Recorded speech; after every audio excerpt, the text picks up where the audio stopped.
children in trauma-responsive ways. When you think social emotional supports or academic interventions, at the core of that work, what do we start to think about need from the very bottom, from the street level, to work our way up through our children, starting at their core? This is what the staff shared with me. 14 out of 14 people said we need something around this kind of work. Sensitivity around trauma, aware of social emotional supports. What do we do in the front lines as the teacher being the first line of response when a child demonstrates some kind of emotional dysregulation, some other kind of emotional need, and you need to be responsive, not reactive. So maybe it's not about breaking rules and discipline, but about building children up. We need this trauma work here. Our demographics have changed, the work has changed, we need to know how to change with it.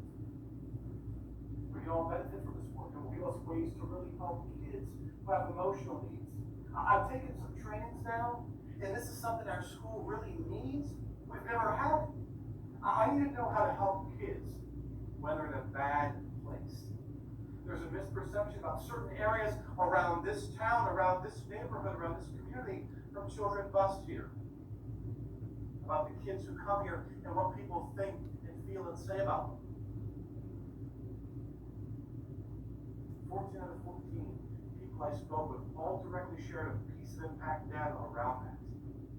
That brings us to the very point, how then could we respond to this data and be heart leaders in this work?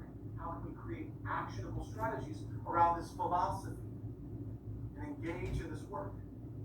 Take a look. I said we're setting free the love and you're teaching and leading.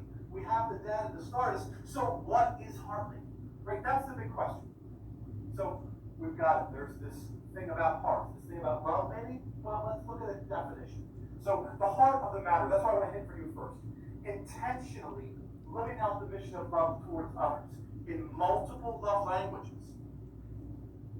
Behaviors compassionately guiding students' academic and social emotional wellness from a trauma-responsive, anti-racism lens, empowering them to manifest this work in themselves. So consistently advocating for the belief that all children come first. Time is short, and kids come first. And from the moment they all show up, it's all about authentic relationships and all about authentic love.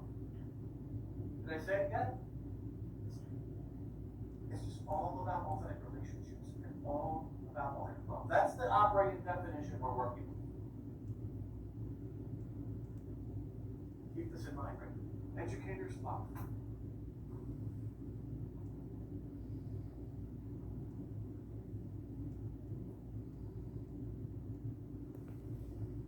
So, those heartbeats, those are those moments.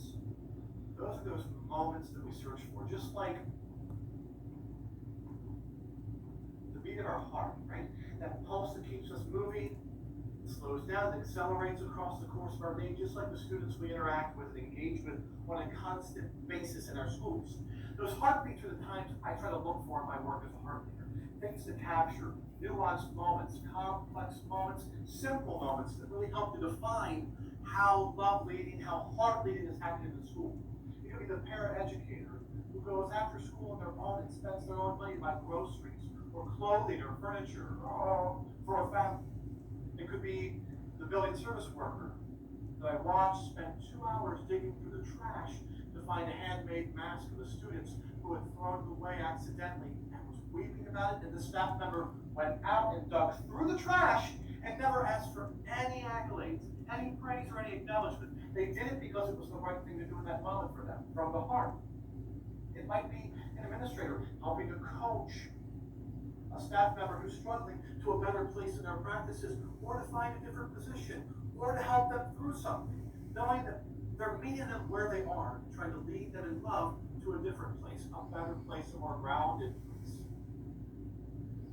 Now, the shape of language, the mixtape that I like to talk about. So, I think about heart leading in the way that we understand a play, right? There's a narrative arc, there's a beginning, there's a middle, and there's an end.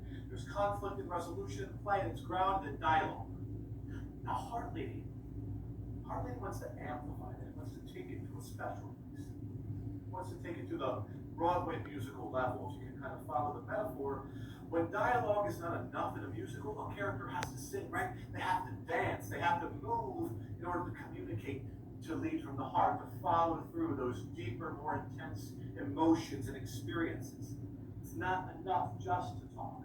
They have to elevate. There's music, there's movement. It works at that level. So Heartleading to me kind of follows this idea of a musical at a much more amplified level. Those needs of students, those concerns of parents, those questions around staff that they bring forward.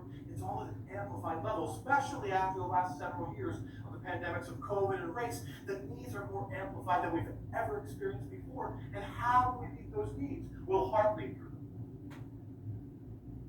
That's how we'll carry ourselves forward. I shared the definition with you. I wanted to remind you again, all about authentic relationships, just all about authentic love. So this work, the shape of it, it's a love language. We're love leading. But I couldn't possibly ask any of us to do that work unless we first started with the most critical part, origin work. I need you to think about as heart leaders, or those becoming heart leaders or striving to become them. How do you really understand yourself first in order to better serve your students, families, communities, and fellow colleagues? It all starts with origin work, doing the deep work, asking the deep questions. And I would not ever ask anyone to do that work unless I started myself. It has been a lifelong process, as it is for many of us. That work can be messy, complicated, challenging, but miraculous at the same time. So I brought a few things to share with you. These are Matthew's origins I'd like to share with you. I love to learn. From a very early age, I wanted to, but I wasn't a gifted student. I had dyscalculia, ADHD, and diagnosed with several other learning needs as well as some emotional needs. I was one of those kids. Loved to learn. Loved to study things and read in the library. Loved books. Loved to create. Loved the arts. But there were other things that prevented my learning from moving forward at a normal pace. And so I struggled, and the manifestations of that were behavior-driven and emotional upheavals. Combined with that, the tribal background. Like many people around us who have come forward with stories that are embedded in trauma, mine is too, of a physical and a sexual history that is grounded in some trauma. A lot of it connected directly to my schooling experiences. It goes dark and deep and long in my young life. It led me to be the heart leader that I am today, but it also grounded me in feelings and needs and concerns, and a big old pit as a little boy staring up at a world that just didn't understand. I was in that gap. I fell there, I stayed there, was stuck there for a very long time. Probably like some of the people who have been here with me today. But think about how you love your students, how you engage your families, and how you connect with your staff. How are we going to heart lead in our origins? It's by understanding ourselves first and what's led us to these moments today.